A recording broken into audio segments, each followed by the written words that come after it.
My gears. I'm here with Scott Churchin and Devin A. Bousset. I hope I said your last name right. Devian Basse. Davion Bousset. But what we are here for is we are here to talk sports. We're here to talk scripted entertainment. We're going to watch them mesh together like a good set of gears. And we may talk about what we don't like about them a little more than what we like, hence the grinding. There's a new show. We're bringing together our friends from Tails and Stream Punk Sports. We hope this is something you like. We know we're excited to be doing it. And of course, since we're talking sports, we're going to start with what grinds my gears from yesterday's Super Bowl. And for me, I'm going to jump right in on this and say, McVay running the ball consistently in the second half and not taking advantage of the play action he was setting up for, that really grinds my gears. Devin A. Yep, take it away. Go ahead, D, if you got something. All right. What drives my gears with the Super Bowl? I'm gonna be honest. I really think the Super Bowl halftime show was very short. I think you should have had more. Much longer time. Sorry. No, Scott, go on. Go on. They're limited by like the 15 minutes that they have, plus like 15 minutes of setup and shutdown. So even with like 5 people, you only had time for arguably one song each. And then when you also add 50 Cent into that, you don't even have that much. So, it's still, it's one of those things that the halftime show is kind of an addendum to the Super Bowl. Although I do have a couple of things I want to mention on that in due time. But, dude, that Super Bowl, that halftime show impressed the crap out of me. Yes. Dude. But it's grind my gears, so you have to talk about negatives. Talk about negatives. Yeah. Okay. Yeah, it's right. I got to gripe about this. I got to basically be the old man yelling at cloud if I'm going to use a Simpsons reference here. Look, the halftime show to me, I didn't have a problem with it really at all. I think it was one of those things that what's interesting about it is I think it was a deliberate play by the NFL to try and boost ratings, and apparently it did. Apparently they had some massive second half numbers. But because of the fact that the Super Bowl is in basically panic mode the last 10 years, they're like, okay, who can we get right now that can kind of connect with the younger generation by also at the same time giving them something that's like, the older ones will be able to get it, the Gen X on down, but something that can really, really hit that 18 to 25 market. And in this case, they grabbed these people because they knew that kids can relate to this and connect to this way better than they may have with anything else. Gone are the days, I think, permanently where you're going to find we'll say Bruce Springsteen, Roger Daltrey, Mick Jaggers of the world, and then next year, who knows what it's going to be. Nicki Minaj could easily be next year. Now, if she does fucking WAP, man, I'm going to be pissed. So I'm going to counter here with, from a technical standpoint, I thought it was amazing. Now, my kid, for those who don't know, he's in school to be he's a theater major. He built sets, and I hope he took the time out of his sports hate in life to see that set that they got up and out and mind blowing. I did think that Dre was going to do what Dre did. I don't know if you remember, Scott. You were talking about the prop bets on who was going to be first. I said Dre's going to go up there. He's going to be running the board. He's going to start the show. He's going to be there the whole time running the board. So good call, me. But I just felt that it was too many guys and gals and not enough. I wanted more from each one of them, and they couldn't do more from each one of them. So when people are saying this is the best show ever, no, I'm still on Prince. Playing Purple Rain at the Super Bowl in the rain. Check me. You get lucky sometimes. But that's where I'm going as the greatest. But it was good. So I don't know if we have to complain about everything. I'm going to complain about those people who think it was the best halftime show ever. I think they forgot some of the shows that we've seen before. Okay, can we say it's the second best halftime show ever? It was good. It was great. It was definitely in the top 5. Okay. I'll definitely give you the halftime show top 5. Me personally, and this is just me, I have never been a fan of Prince. I understand that a lot of people like Prince, have always really just connected with him. I have not. I find his music a little too slow. It's something that lacks punch and energy. My personal choice is like European punch, power metal. You give me Dragon Force, you give me Stradivarius, you give me Odin, Nightwing, all that kind of stuff is my wheelhouse. So you give me something faster, that works better for me. Prince never did. So I cannot ever get behind that Super Bowl, with Prince, because honestly, I'll fall asleep during it. Last night, I did not have any problem, with it. I did not fall asleep anywhere even close to it. So Scott, I know you, and I know that you have taken the time to go through many of band's entire collection. I encourage you to do that with Prince. And get the stuff that's not on the radio and hear what that man does on the guitar, and you'll be like, wait, this man influenced all that music that I love. He is. Here's the thing. I've been working. This is going to basically make me sound old here, but I decided to go through everything Huey Lewis ever did, and I've got like 4 songs left of the entire collection.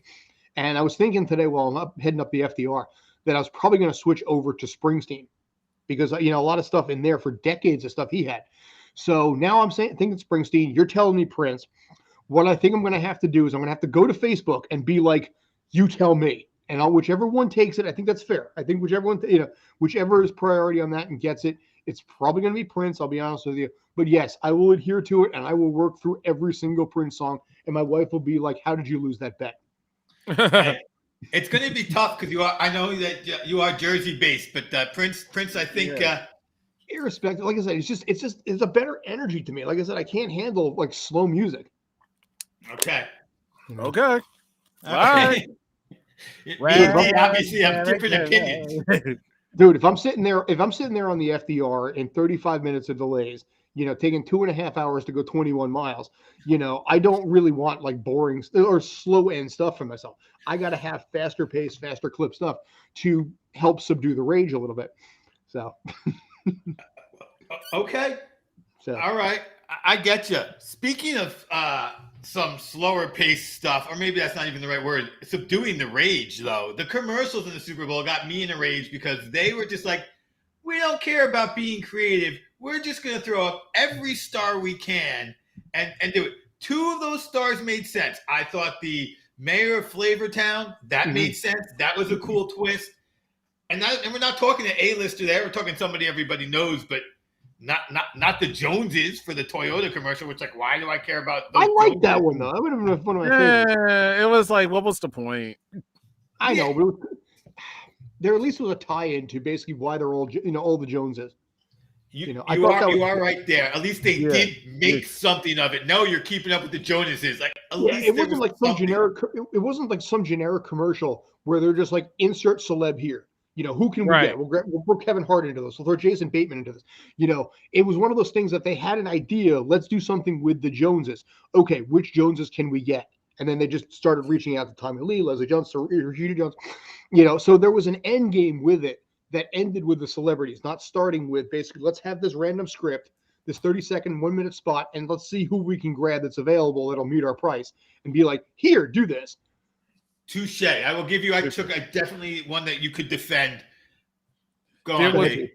Yeah, there was one commercial that got my behind confused. I did not know where it was going because they kept having this barcode bouncing up and around. And dude, I got a story on that. I was like, okay, so I'm putting my phone, trying to see maybe if I put my phone, and then all of a sudden, coin something. I'm like. Their servers crashed because everybody did. I did. I was like, all right, I got to take a look at this and see what it was. I ended up posting on the, I think it was a Streampunk's Twitter. It's like, this QR code is for Coinstar, in case you're wondering. Their servers crashed because everybody hit it. And it was a lot cheaper than hiring 4 Joneses. I mean, I think that the commercial worked, but they weren't prepared for it. That's the great irony of it. The number...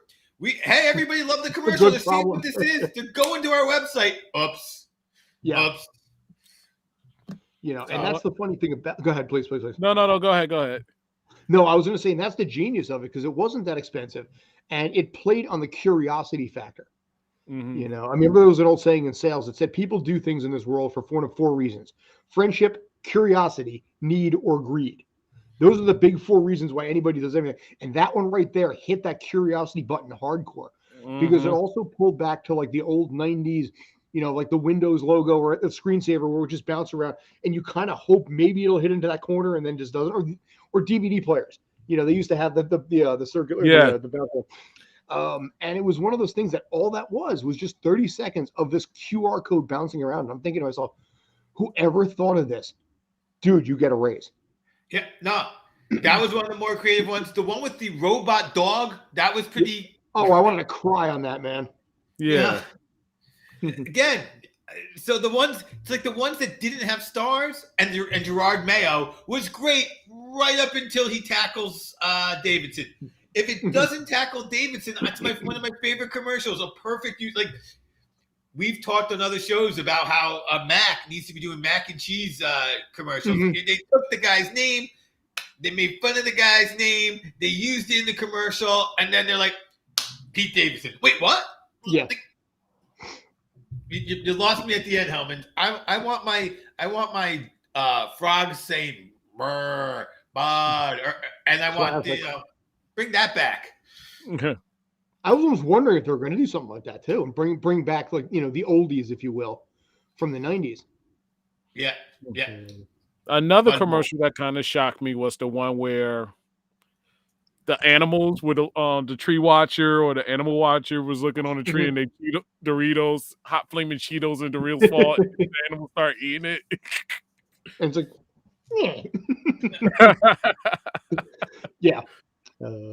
I thought the NFL's commercial for itself was good with the animated tag. That, I mean, they have the rights to use those players, so go ahead and use them. I mean, I think that was well done and well played.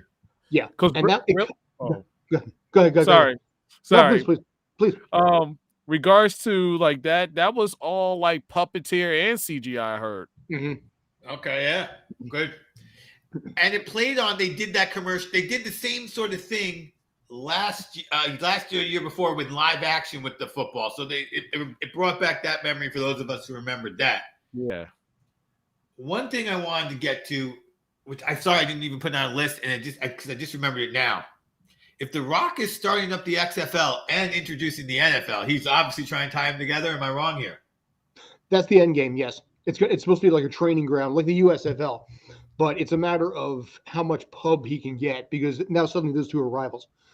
To go into the short version of the XFL is supposedly trying to connect with the CFL and be basically a training ground, just like it was 2 years ago, for the NFL. For those of us who are loyal New Jersey Generals fans from back in the 80s, I think the USFL is going to get completely swallowed up by The Rock in this case. But in his case, yeah, that's what he's building towards for 2023. Okay. Well, one of the other things, The Rock is one of the biggest movie stars, and there were a couple of movie commercials as well as some TV commercials during the show as well. What caught your interest? What are you looking forward to seeing, watching? What streaming grabbed you? Scott, you're ready to roll with it. So go ahead. I got my own, definitely, but I want to see if you have the same one. The movie I want to see the most, Doctor Strange and the Multiverse of Madness. Oh yeah. Now, is there a reason specifically? Because I have one of my own. For what my reason is, because I'm so curious of where they're going with this. Who's going to be the villain? I already heard about the rumors and the whole setup with certain cameos, appearances. Cameos meaning multiple actors playing certain characters. But if it's done like they did with the Spider-Man No Way Home, it's going to be awesome. Now, here's the interesting thing about this. I mentioned this on Tales, I think, but Multiverse of Madness went into panic mode. And this is something that a lot of people I don't think really knew about. After the success of Spider-Man No Way Home, Multiverse of Madness went into a 6-day-a-week reshoot, which meant they were spending millions upon millions upon millions of dollars every single week to reshoot the ending. So the theory is that they're trying to build a lot of these cameos because they saw how well it worked seeing Tobey Maguire and Andrew Garfield in No Way Home, that they're trying to do much of the same thing. Now, I've heard rumors, and this is curious. I want to get both of your thoughts on this, that Wolverine will be making an appearance, but it will not be Hugh Jackman. It will, in fact, be Daniel Radcliffe. And height notwithstanding, because Daniel Radcliffe is 5'3", and the reality is Wolverine himself, Daniel Radcliffe's 5'5", and Wolverine is actually 5'3". I wanted to get your thoughts on this because maybe if he bulked out a little bit, and he got the facial hair that he kind of has in one of those other movies right now, maybe. Yeah, the look on your face, man. No, you've actually scared me for this movie because what worked in my mind about Spider-Man was that it wasn't cameos. They were characters. Yes, you had to have some of the knowledge of who they were beforehand, but even if you didn't, they were developed enough within the movies as minor characters that made it worthwhile. You're reminding me of the Hugh Jackman cameo when he's Project X and trapped in I can't remember which of the newer generation of the X-Men movies he's in, but he's like trapped in the cage and he just goes running through the cage. You're like, oh look, Hugh Jackman, like that was horrible. And I don't want a bunch of Cox from Daredevil, Charlie Cox, just throw them in there type things. I want them to be characters and be developed. If they do that, I'm excited. Yeah. If they just do quick cameos, that's not going to excite me. D? I'm with you. They have to have some type. Yeah, you can have cameos, but make them important. Make them develop character. Make them somewhat like, oh snap! I don't see the actor. I see this character. Not oh my god, there's Robin Williams, or oh my god, there's Pedro Pascal suddenly playing like I don't know. Forge, why not? Yeah.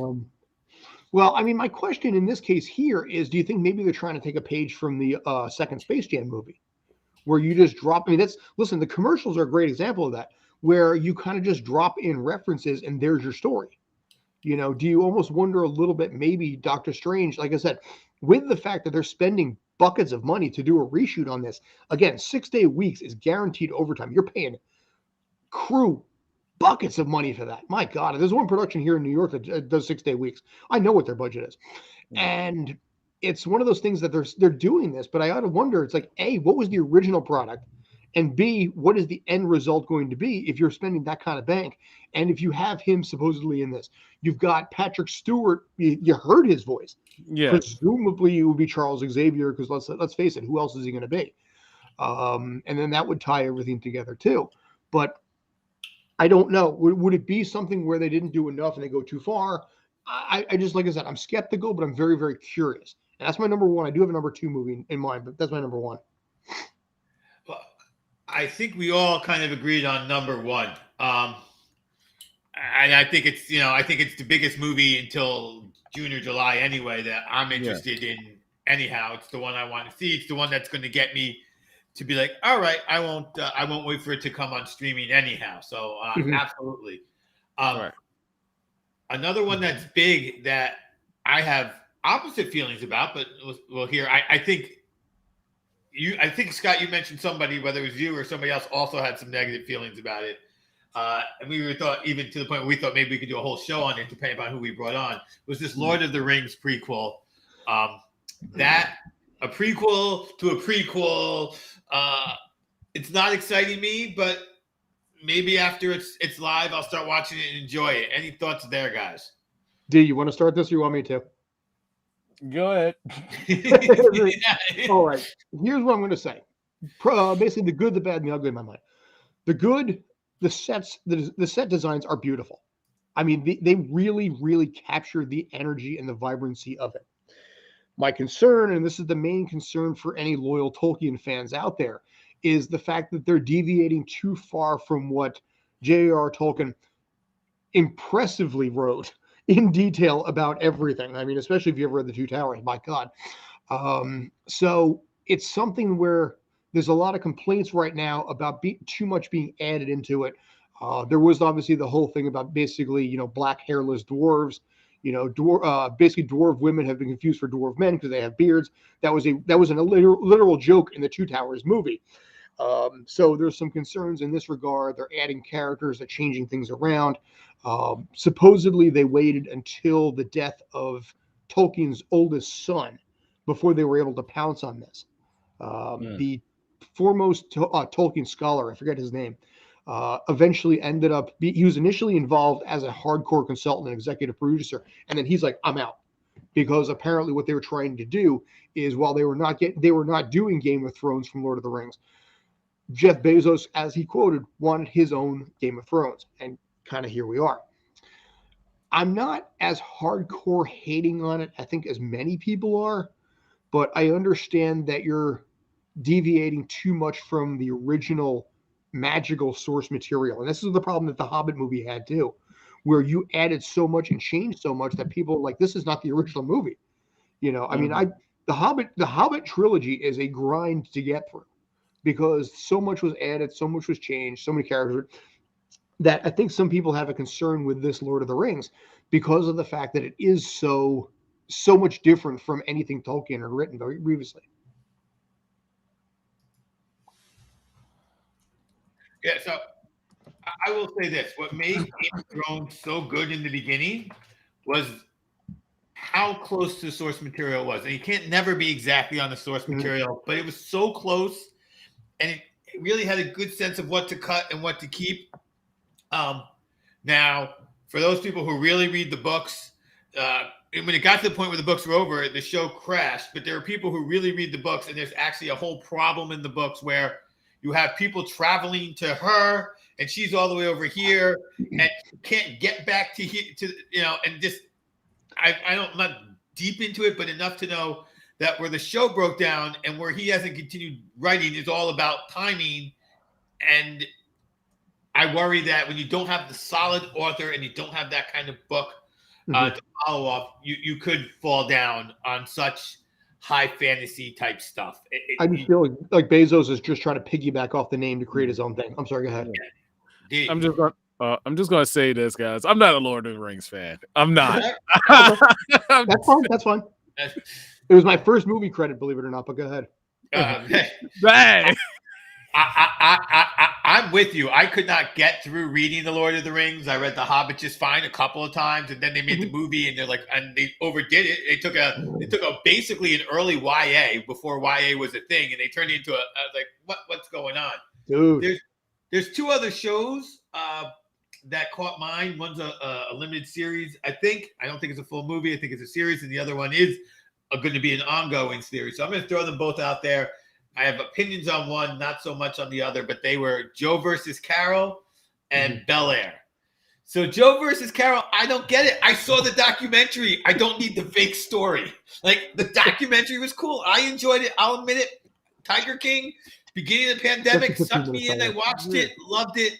I didn't watch the second one. I was done after just the first one, and I'm not going to watch a fake show about it. Yeah. And then Bel Air, it was a fun show, and I don't want it to be a touching, difficult drama. It was fun, and I want it to be remembered as fun. So that's where I stand on those shows. I'm going to let Dee go before Scott this time. Yes, please. And Fresh Prince of Bel-Air was a classic. That's the best way to put it. It was something that it was family-oriented, comical, and then you had your message. And it was something that was relatable to everybody. And I think Quincy Jones and his production did an awesome job with Fresh Prince of Bel-Air. It was running its seasons. It was entertaining by the minute. But when you have something like this, where it's called Bel Air, it's a smart move. It's a gamble because it's a retelling. I'm not knocking it because I probably am going to watch it. I'm going to be honest.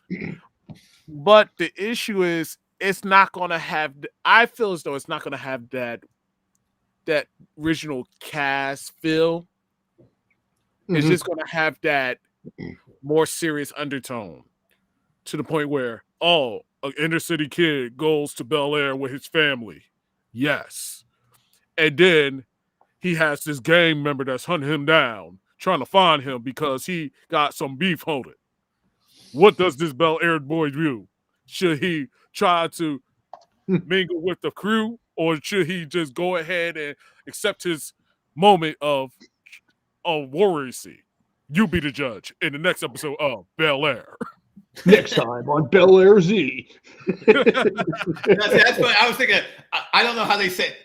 You just turned it into Power. Is what you just did. You're like, all right, we're going to redo Power, but it's a French Prince. Dude, there's already 4 powers anyway. Oh God. Oh God. Dude, Oh God. I know. Yeah. Yeah. So 50 Cent has made a lot of money on stars basically that way. Here's my thing. I watched that trailer for Bel Air a couple of weeks ago. I guess when it first came out. What's up? You all right? No, go ahead. Go ahead. You got No, something? my Yeah, head shaking because when you said 50 Cent and made all that money for Power for I all know, those yeah. series, I was like, maybe that's why he's fat. Dude, you know what? Hey, he's 50. He's not just 50 Cent. Nah, He's 50 years old, man. It happens. It happens. No, 50 You pounds. missed the gym twice. 50 pounds heavier? Dude, you know what? Like I said, he's exec producer on four of those series. 3 of them basically filmed in New York or filmed in New York. I don't know where 4th went, but yeah, it's a little tough. But hey, he was upside down for a while too. That's got to be tough anyway. God knows how long he was. That blood was rushing to his head there. But the one thing I'll say is that when I watched Bel Air, I guess a week and a half ago, I went into it fully expecting that I was going to hate the shit out of it, and I was like, this isn't bad. I don't personally. Here's the thing. I can't watch dark, dramatic, brooding things. I'm not capable of that. I am so, when they say that TV and movies and video games do not impress on you, bullshit. They 100% do for me.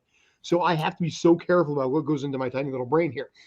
Bel Air is not the kind of thing that I can watch because I know how it's going to affect me personally. But from what I watched, I'm like, this shit is pretty freaking good.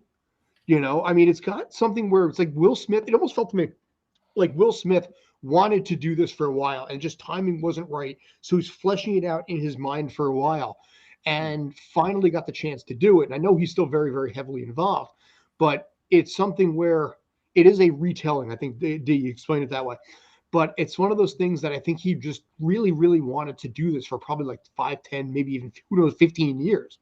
And finally timing was right and everything like that. And I got to say, I was pretty darn impressed with how it looked. Again, I'll catch synopses. I think I'll probably go through that way, maybe clips on YouTube kind of thing. But I was impressed by the production quality on that. Now, Joe and Carol, I never got into Tiger King. I never understood the appeal. Yes, I think Carol killed her husband, but has made a great career out of it because for God's sake, she was on Dancing with the Stars, I think like a year or two ago also, but it's that 15 minutes is taken away fast. And somehow this might be like Spice World was, where you're trying to like bleed every dime you can out of something that's basically it's already well past its prime. Okay. Very good. Yeah. So I think you're on to something there. Did any of the because they all the streaming services were there for us? Did any of the streaming services look like they were? If you didn't have that one, you go, I'm going to trade away this one and get that one. Or did any of the nothing from the streaming services got your attention? Dude, not so many as it is over here, I happen to agree. I have no notes next to any of the streaming services commercials. I will say this. The one I do see another note that I have here, and it's just the official remaking of Jordan Peele into the Master of Horror. It just continued. just incredible to me. Like I wasn't, but people forget that Tom Hanks was a master of comedy and then became like the greatest dramatic comedy is where you get timing and then you just change it to the things. Yeah. Sometimes I think as a director, you get the desire to maybe branch out and stop being known as a one-note actor, or in this case, producer director. Now I will say for the record that I absolutely love that title. Yes, that's why I was laughing because I'm like, just to see that title like just appear, like when in a trailer, one of the characters gets sucked into the sky, and it's like, nope. It was like perfect timing. Yeah. But I mean, yeah. Go ahead. Yeah, I think as soon as that happened in the trailer, my wife watching the movie went, "Nope." Yeah. But I mean, pretty much whatever he does, even in this case, going from Key and Peele, whatever he does is pretty much gold. Also, maybe not Twilight Zone. That was kind of but aside from that, actually, he's had a really good career outside of Key and Peele. Right. Yeah, yes, and good for him, and good to him. So more power to him. Yes. And my question, real quick, was he the executive producer for Twilight Zone or just the host? He was definitely involved in it. Okay, Scott's gonna drill into that. He's got his Yeah. IMDb up. Yeah. Get extra light on your face there, Scott. You're looking very handsome with that. Yes. So, narrated by, developed by. Okay, yeah. So he was pretty much showrunner. Him and one other guy, Okay. Simon Kinberg, whoever that is. But yeah. But I mean, you can't beat Rod Serling or even like the 1987 movie. Was that 1987? So anyway, in that area with Shatner. Yes. And there was one action movie, Ambulance, was shown there. That I think we really covered everything that interested me. Another Marvel movie. So yeah, they had Moon Knight, and they also, well, there's another movie you haven't discussed yet. There is. Yep. Take the lead on it, because I either didn't write it down or didn't. Yeah. There was a flick. It's a 6th in the series. I'm making up this song on the fly. Don't cry. Jurassic Park again. Oh, Jurassic Park.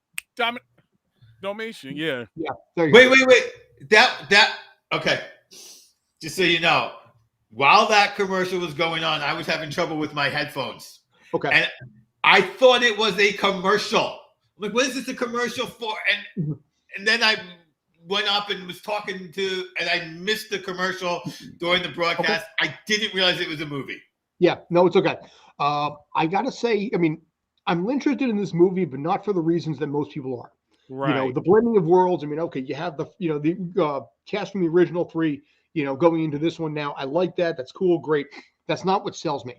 What sells me is the fact that for the first time since probably Lost World, you have I don't know where this is going to go.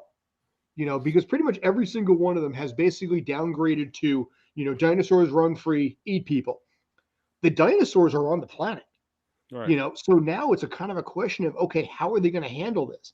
What do you do? Because they're all over the place. You can't like sequester them into one island anymore. I'm really, really curious, and it's not like you can reason with them and negotiate with them either.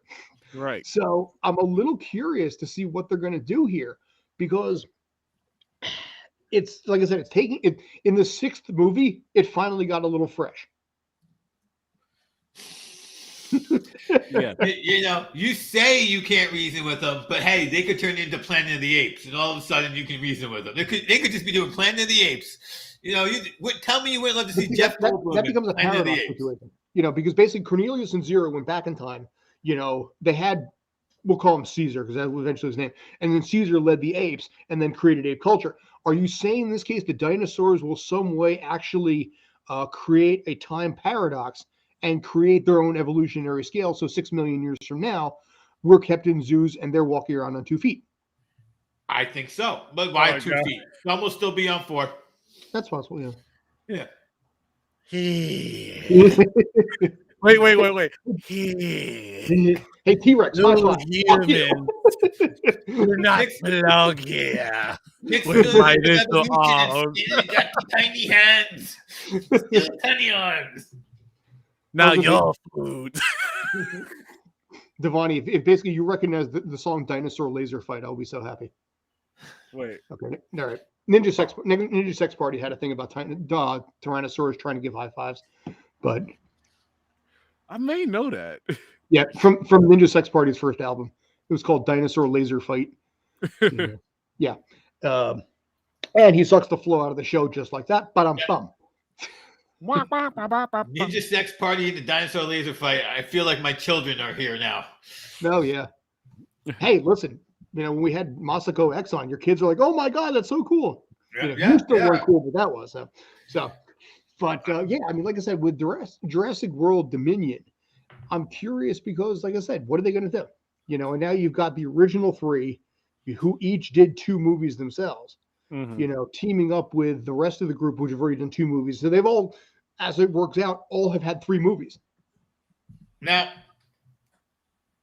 Bryce Dallas Howard, is she directing and starring? Has she gone that far? Or is she just in the movie? I think she's just in this. Okay.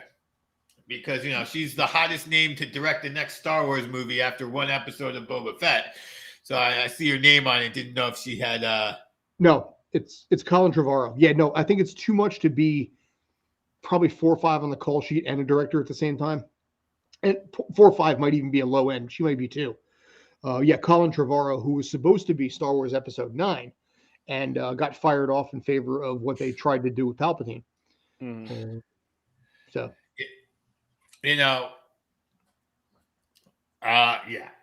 So, just so.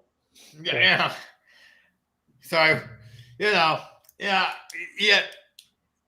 It don't matter how you feel about Last Jedi. They didn't try to save it. They just said, let's do something completely and just, They couldn't figure out what to do with that. Yeah. They did not know. So I've seen, tons of critics and discussing it where 7 was, we'll just redo the story. Then 8, let's completely deconstruct the story. And 9, now can you bring a symbiote together? Instead, they just went, fuck it. Well, the original story for episode 8 was going to center around Luke, his wife, and his 2 kids.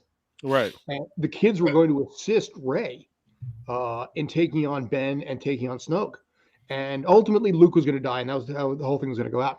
But it was going to tie into his family and not have Luke be, surly and drinking like blue cow milk. And Rian Johnson didn't do his own thing. So, I still love Surly drinking his own cow milk, and I'll tell you why.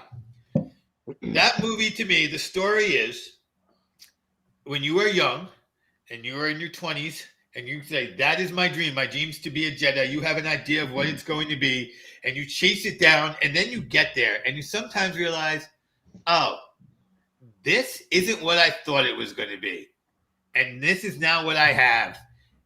And I'm a little surly about it. And it's not what it was supposed to be. I thought being a Jedi was about adventure. I didn't believe Yoda when he said it's not about adventure. I was studying to be a Jedi, and I was getting duels with the evilest man in the universe. And now I'm just teaching these kids. This kind of sucks. I don't like this. This is not fun.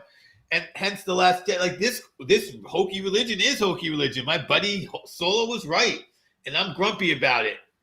But see, here's the problem with it. Devon, do you want to go first before I get into my little Star Wars? Go ahead. Here's my thing. Your mentor, the person that your nephew was named after, literally brought down the fall of the Jedi because he trained Anakin incorrectly. And so did the Jedi themselves. They had a lot of mistakes. But he, even despite everything that happened and knowing what he inadvertently unleashed, still had a purpose. And that purpose was to watch out for Luke. Even though he brought down the entire Galactic Republic pretty much and basically unleashed the number one assassin, if you will, for the Empire, he still had a purpose. Luke was like, he's evil. I'm going to go hide away now. It was disingenuous to a character knowing that your mentor was so much stronger than you were, even though your mentor fucked up even worse than you did.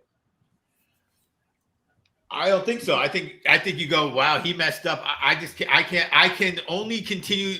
I think the point is, and I hate it because I have to reference a cut scene, which was the 3rd lesson he teaches Rey, is all about, we're not what you think we are. And I think he is like, being a Jedi is not a good thing. And we've seen it so many times and discussed in so many other franchise pieces where, are the Jedi really just good, or are they just less evil Sith, or are they even more evil? Like, it was going in that direction and really asking those kind of questions, and then we won't.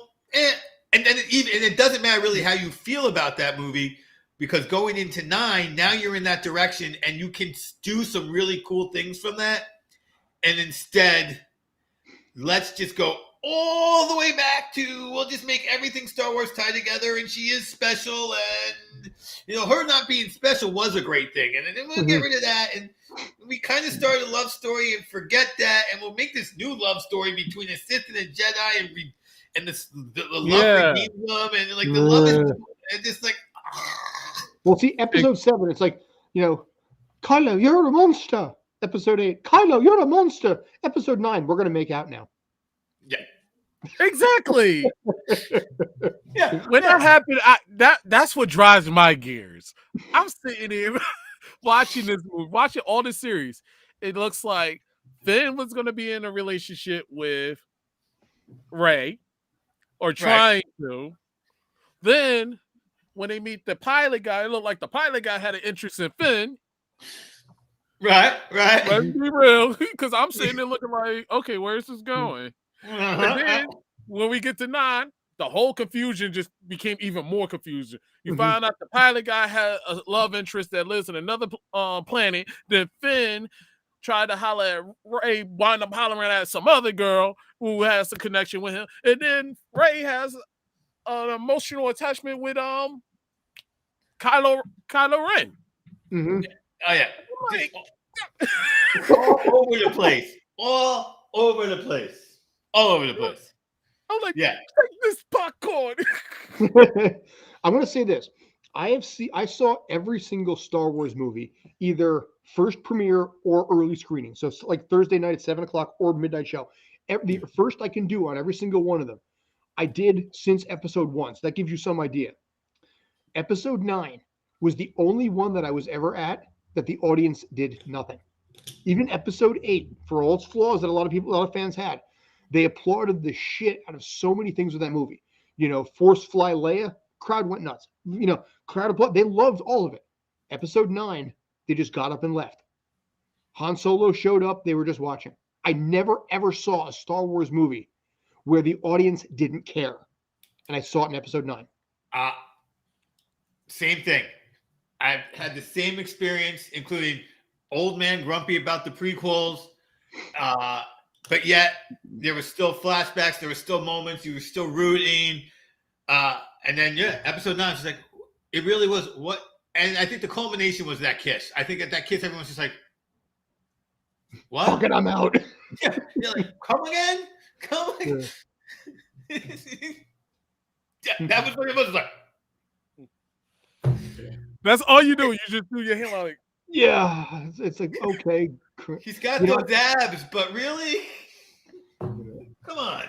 I know. Then I thought that was his brother or that was his sister, something. That's worked previously in episode 4 and 5. To me, that would have worked better, but it's just the separation. She don't remember because she was a baby. He's older and he knows about her, but he's giving her secret hints. Right.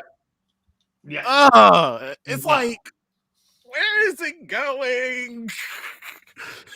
Yes. You know, and then there's talk that Rey is going to get her own trilogy that takes place. I guess we'll call it episode 10, 11, and 12, just for argument's sake. And I've been looking at a lot of the Facebook pages and things like that for Star Wars, and they're just like, please no, we're done. You're milking this for all it's worth, and nobody even wants the product anymore. Well, yeah, I mean, it was like Boba Fett. They took this character who was cool in the movies because he didn't really do anything, was cool in the books because you could write about a villain in the books, and he's still a villain in the books. And they didn't have the wherewithal in Disney to make a movie about villain. So they're kind of like, I don't know what we want to do with it. Oh, I know. Mandalorian season 2.5. Let's save it with that. Let's do a redemption story. Yeah. Yeah. Go ahead. I'm on my second time watching it through because my wife, God bless her heart, she enjoyed it. And the second time through, knowing where it's going and knowing what's happening to it, you're like, all right, the Sand People story is actually pretty cool. And then I'm going to get to, and I'll ignore everything that's happening in present. And then I'll get some Mandalorian episodes and then some fight scene at the end. And you're like, knowing that's what you're going to watch is actually better. Like, ooh, because the Sand People stuff was really good. Like, that was cool. I think Devani knows this, but as far as the fight at the end between Boba Fett and Cad Bane, I have one thing, just one opinion that I have when it comes to that fight. Just one. Cad Bane beat Obi-Wan Kenobi in a lightsaber fight. Yeah. He battled Anakin and Ahsoka at the same time to a draw. He does not go out like a bitch like that. Now, there's some saying that basically he might still be alive. Okay, fine. But he has been alive too long and he is too smart to lose like a bitch. Yeah. And I had a hard time watching Cad Bane. We did the watch party for that, and the venting and the rage that I had. My wife heard it upstairs. And as soon as I went up, she's like, what the hell were you pissed about? And it's like, they killed Cad Bane. She's like, who?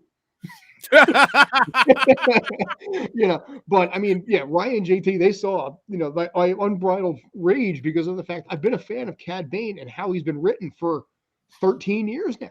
Yeah. And to be like that stupid, it's like, no, that is improperly written. And that is the Disney find. The only villain that Disney has saved is Loki. And maybe Scarlet Witch, but they're like, she's not really everything. They're just like, no, she's not really a villain, because if she's really a villain, we can't save her. So she did take hundreds of thousands of people hostage and put them through psychological torture, though. So, but then Monica Rambeau said it was okay. Like, Monica Rambeau's like, here, we're gonna resent you. It's okay. You weren't that bad to them. No, you were horrible to them. Yeah, and then she's going to be showing up in Multiverse of Madness too. So. Yeah, we're going to see how that turns out. Yeah. I thought that she'll be the villain in that again too, but not really. An evil Doctor Strange, not really. It's going to be that's a Disney issue where they won't they won't do it. They won't pull the trigger. Yeah, they won't. They won't pull the trigger first. But they won't. Here's my other question, though. I guess for you guys, with so much MCU content coming out, Moon Knight, She-Hulk. What If season 2, et cetera, et cetera, et cetera. Do you think people are maybe getting a little burned out on MCU too? I think they were, and I think Spidey saved it. I think it's Spidey. I personally was burnt out, and then Spidey's like, I was like, ooh, Spidey, okay, yes, and I even forgave the Eternals, which I watched after Spidey. I watched them out of order. I was like, oh. If you watch the Eternals, that's when you was burning out. Mm-hmm. Yeah. When you watch Spider-Man, after watching Eternals, it was like a revival or like a revival, pretty much. Yeah. Like you was like, okay, I'm back. I love the MCU now. It makes sense. Besides with the Eternals you had, it was really a filler film pretty much for just to prepare you for everything else after. Yeah. And that's exactly it. I think they almost lost me between Black Widow. It was Shang-Chi. I was able to forgive him. It was good enough. I was able to forgive the rings as opposed to, I was like, oh, okay. And then but it was getting to be a drag. And then Spidey kind of like, oh, okay. All right. But Spidey was also Sony too. Don't forget that. Yeah. So it wasn't as much Disney. No, it was not. And that might be why, I think I think all of us are looking forward to Doctor Strange, and there's a lot of pressure on Doctor Strange. Because I think if it doesn't live up, if it's Thor Dark World-ish or whatever, whatever your bottom 4 or 5 are, you're going to be Dark like, World. Oh. I still haven't seen that movie. Really? Out of all the Marvel films, that's one Marvel film I have not seen. And yet you've seen everything you need to do to stay on top of the MCU, and you're fine. It was, honestly, I didn't think it was that bad. I mean, listen, I like Chris Eccleston in pretty much anything he does. So I liked him in this. It was nice to see him in something post Ninth Doctor. Like I said, that meant something to me there. But yeah, I mean, it kind of fell apart, especially by comparison to the first and third Thor movies. But I don't know. I mean, I think you're dead right. I think when it comes down to it, there is a massive amount of pressure on Multiverse Madness, which is again why they're doing 6-day-a-week reshoots. And those reshoots, I guarantee, are not 4-hour days. They're probably 12-hour days. So you're looking at tens of thousands of dollars every single day, before getting to that 6th day and doing guaranteed overtime. Oh God, I can't even fathom what that's going to do to the budget. I can only guess. And not only that, you could see it's like, what about the footage they used to, basically, it's going to be footages they're not going to use for the film. You already know that. So, And I think, go ahead. No, you're right. There's going to be footage. And the interesting thing will be some of that footage, if the movie is good, some of that footage will be useful for other things down the line. If the movie's not good, that footage is going to be like, it's going to be like I was just talking about with episode 8. Like, well, there was that one really good scene that had they included really would have affected the movie well, but some editor cut it out. But And I just hope we don't have bad mustaches with all the reshoots. Yeah. Oh, this is not DC. This is not DC. this is not Henry Cavill. You are gonna shave. Although, what character during an additional scene in the MCU had a mustache that wasn't supposed to be in there? Go ahead, please. Call me. That would be Steve Rogers when he's eating shawarma. Yes, it was an additional scene that's why he's sitting there the entire time like this, because they just cover the stash. Like, You know, and it worked because it's like he's just sitting there because he looks very reflective on everything that just went down and how difficult everything was. So it looked like it worked there, you know. Yes. So credit to all of that. Yeah. Right. You know what? That speaking of Steve Rogers, one movie we didn't discuss, and I'm not even sure if there was a commercial for it during the game or prior, was the second Knives Out. I love the first one. Obviously, he will not be in it because he has been put in jail. But I'm not even sure what it's about. But I'm excited for that movie. I never saw the first one. You never saw the first one. You never saw the first one? Never saw. It's a real. It's a really interesting film. It's a really. Yeah, it's a quality murder mystery. Everyone in it is good. I mean, you just look at the cast; it's a great cast. And they all do what they do well, and it comes off well. And Craig does a good Southern accent in terms of a bad Southern accent. Yeah, like, you know, here's a guy doing a fake Southern accent. You can tell, but it's like it works in the framework. Ryan makes it work. I mean, I've heard good things about it. I just, like I said, it's one of those things you just never get around to it. So okay. I'm not going to tell you to put that up on the Facebook vote. We'll stick with the Prince versus the Boss Facebook vote. I'm going to get out the vote for Prince. Change your opinion on him. As soon as I'm done with basically Huey Lewis, I'll throw that out there. I was actually thinking I possibly putting Chicago into that mix. I mean, Earth, Wind, and Fire. I've done Hootie and the Blowfish. I mean, there's a lot of them out there that I kind of want to. Earth, Wind, and Fire, dude. Earth, Wind, and Fire was amazing. With the stuff that they had in like the 80s, 90s, and 2000s, it'll blow your damn mind. The stuff they did a song with Meghan Trainor. I'm like, okay, A, you've been around that long. That shocks me that you did something with Meghan Trainor, and B, it was fucking awesome. Okay. I need to backtrack here to Prince is not upbeat enough for you and not rocking enough for you, but Chicago is. There's something about, you know, I don't know, Peter Cetera maybe. I know it's a little soft, but you know what it was? I was on a Cobra Kai thing. You know, he obviously had some songs for like Karate Kid too. And I was sort of like, I don't know, maybe. I threw it out there as the thing was either, it was going to be him, humor me on this. It was going to be Chicago, Huey Lewis, or Snow. Snow did not win. You know, apparently Toronto Canadian rappers, you know, that people think are Jamaican, did not actually work in this particular vote. And by the way, when that recently when I did listen to Led Zeppelin 4, I have been inspired by you. I'm not going to do a full someone's full album discography, but I am making sure I'm like, let me go back and just listen to some of those great full albums, or if there's a song like one song on it. I've done some albums where there's only known one song. What the heck else was on that album? So you have inspired me a little bit. I'm not into the full discography, although you asked for Physical Graffiti after, and Bob Augusta told me to go back and listen to one, which I did to both, but neither was Led Zeppelin 4. Well, like I said, when I'm sitting basically trying to get to and from Brooklyn, you know, for 2.5 hours, which by the way, they have a construction project on the Queensboro Bridge where they're shutting down 1 to 2 lanes that just started today. Do you know how long they're going to be doing that project where they're shutting down 1 to 2 lanes every single day? 2 years. Three months. What, 2 years? 2 years. I knew about it the other day, and then I looked at it earlier today to find out how long, because I was thinking maybe a couple of weeks, maybe a month. No, it is a 2-year project, which, you know, when it comes to construction work, it is not going to be 2 years.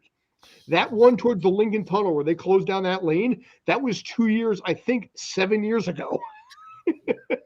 Wow.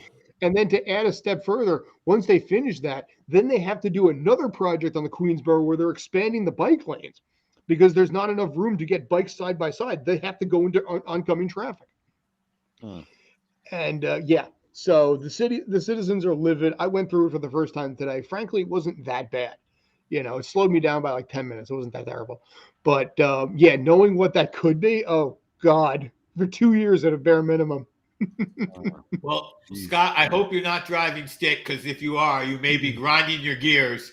I will burn out a clutch in about 9 seconds. What was that? I'll burn out a clutch in about 9 seconds. There we go. Yeah. And I'm going to use that little grind your gears to wrap us up. Thank you for watching our inaugural show. Day, great to meet you. Can't wait to do more of these with you. Scott, as always, fun working with you. I'm going to miss you tomorrow. I know you guys are going to rock it and really give that Super Bowl a good wrap up. So make sure you catch the Sports Den on Tuesday. And Thursday, you're doing Peacemaker finale? Yeah, Thursday we're doing the Peacemaker finale. Vonnie's going to be on that. That's like I said, where I got to know him.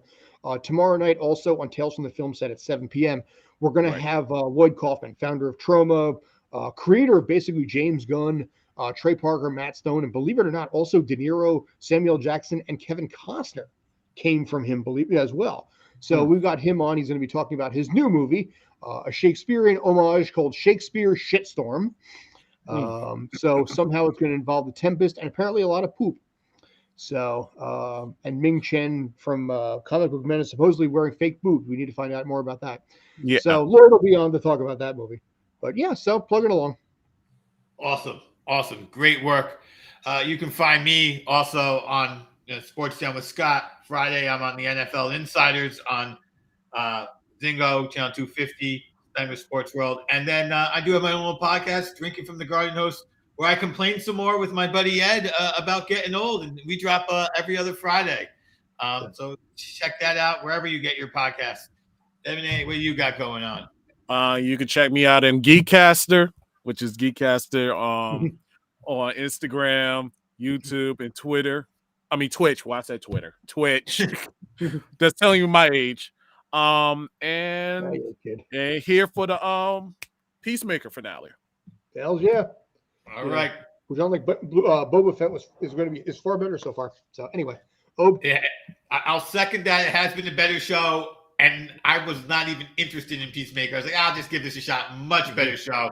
Yeah. And with that, we will continue to make better and better shows. And we'll see you on Friday for our next episode of That What Grinds Our Gears.